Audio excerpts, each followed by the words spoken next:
Hey everybody, how are you? Hope everybody's doing well. I'm going to get back into this Silvertone radio. That's the Egyptian T2 109.190. And we're going to start replacing the electrolytic capacitors in this episode. I'm going to show you the technique that I ended up using, and we'll talk about what we're going to do going forward. I also have something really cool to show you when it comes to schematics, so stick around. Sorry for the long delay in me being gone, but as you know, I'm a musician. And there's been a lot of gigs this year. I think I'm going to end up with about 45 gigs by the time the end of the year comes.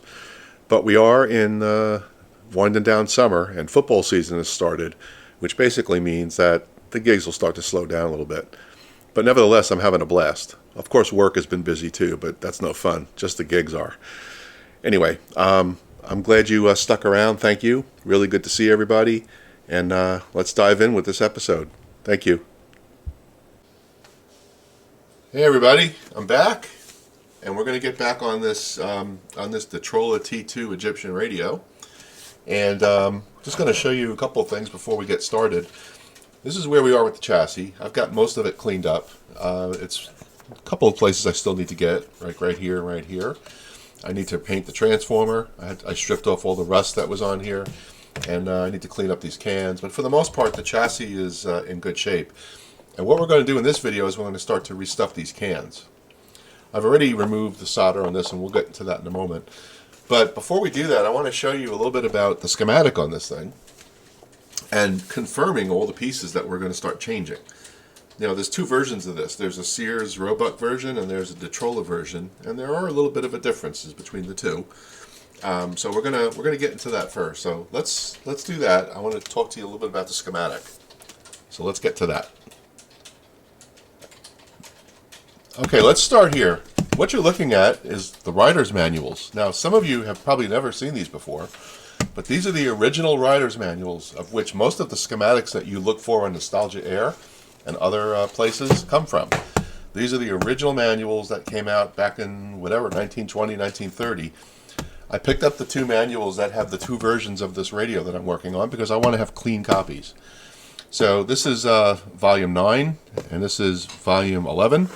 And the two are in these books, and it's really cool how these things are. You can see they've got just about everything you can think of. Now, I've removed the sheets that I'm going to use for mine, but basically you just slide this tab out, this whole cover lifts up, and you take out the pieces that you want and you put it back together. So really cool to have these. I've got just about everything that you can have on this radio, so I won't have any shortage of documentation. But I wanted to give you guys an opportunity to see what a rider manual looks like. Look how thick it is. Same thing here, okay? So let's get these out of the way and we'll talk about the schematic. Okay, first schematic that we're looking for from the rider's manual is for the Detrola. You'll see it right here.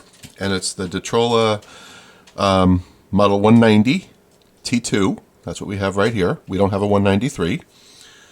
And we'll talk about that in a moment. There's an option here for the 193. But you'll see I have a very simple schematic. I also have a parts list, which is good. However, there's a little bit of a change here. So this is the Detrola version. Okay? Now let's look at the Sears Roebuck version, which is right here. And this is the Sears Roebuck. Let's get the right one. Right here. So this is the 109-190. Same radio. A little bit of a different schematic though. And there are a couple of differences between the two. Mostly revision changes, I would think. But this basically gives you a little bit of a different view of the tube sockets, etc. It also talks about the alignment procedure as you go down here. And then I've also got a page here about how to adjust the automatic tuning, which is invaluable.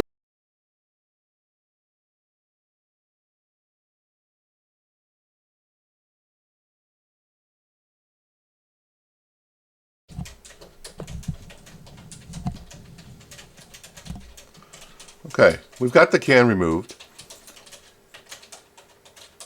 and it's a Cornell de Blier. I'm not saying that right.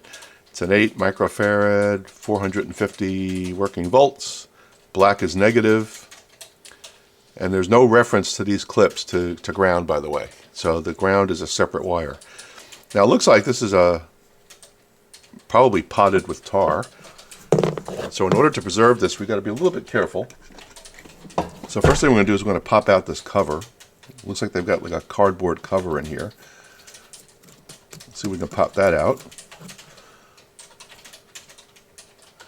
There it is.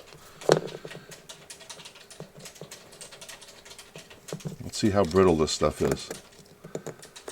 I don't even know if this is tar. Interesting.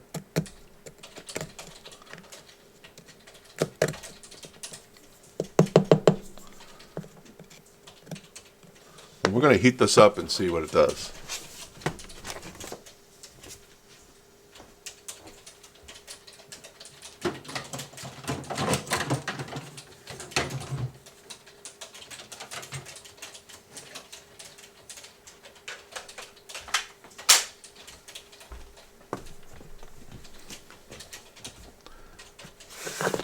Okay, start the heat. Alright, here's our heat gun. I'm just going to give this thing a little bit of a test to see what it does. I don't know if anything's going to melt here. We'll find out.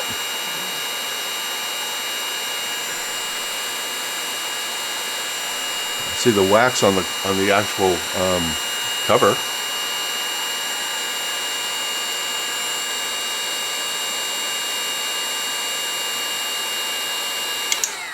Let's see if that does anything.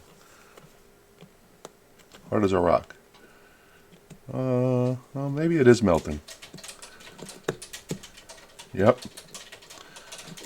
This could be wax inside. Really hard wax.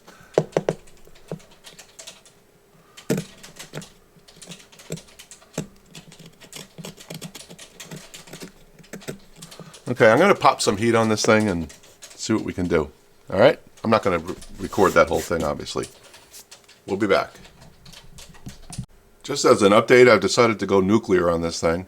I decided that if I continue to heat this thing up, I'm probably going to ruin this cardboard case. So I'm going nuclear. Drilling that sucker out. We got a big pile of stuff here to prove it. So we're just going to drill it out, and then we'll restuff it. We'll be back. Okay, so just as an update, I kind of expected this would happen, but that capacitor that I was drilling out, I'm not sure what they filled it with, but it wasn't tar and it wasn't wax. It was a really hard epoxy type potting or something. I'm not sure. Anyway, was not able to clean it out without destroying it, which I did.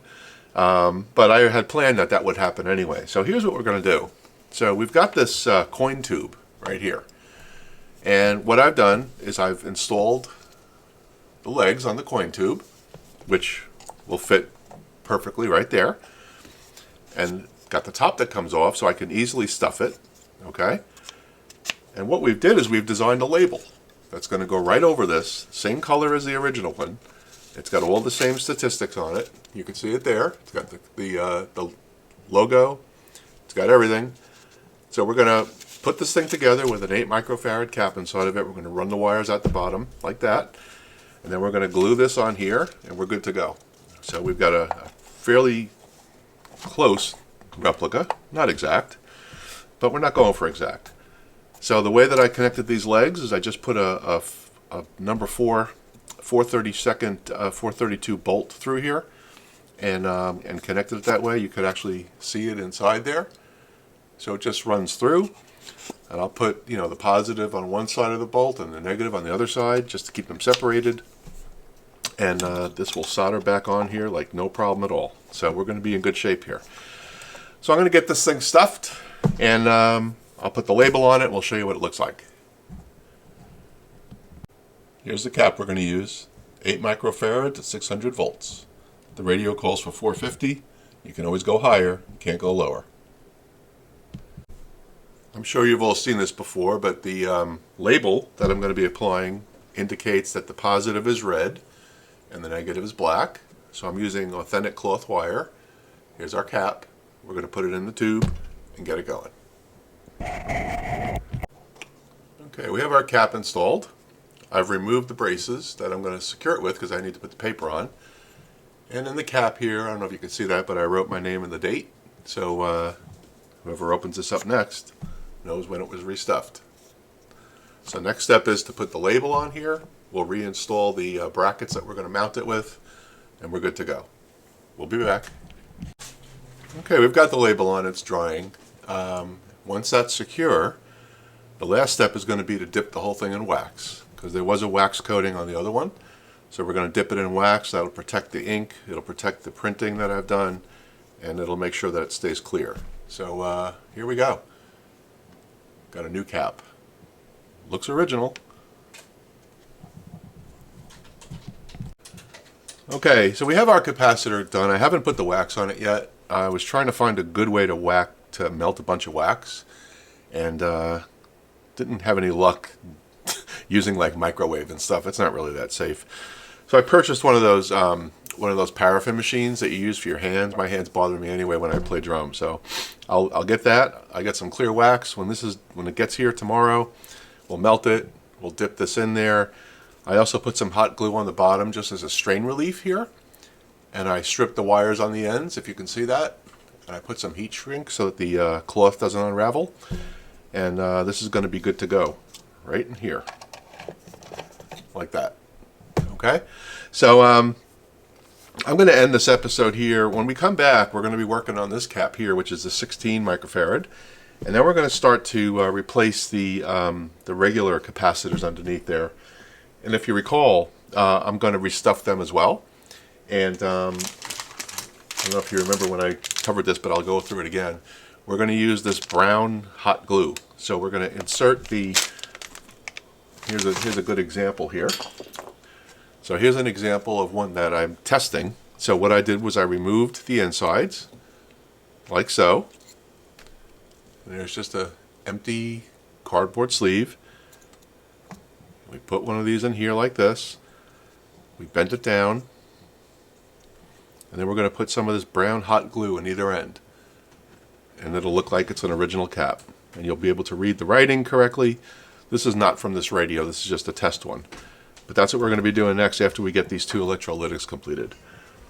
So I'll end the video here. It's good to be back. The music season here in Jacksonville is starting to wind down a little bit. Although I do have a lot of gigs coming up for the rest of the year. But I'm going to try to get back into a regular cadence on this thing because I do want to hear it work and I want to see that motor working. So I appreciate all of your patience while you're waiting. I know it's been quite a bit.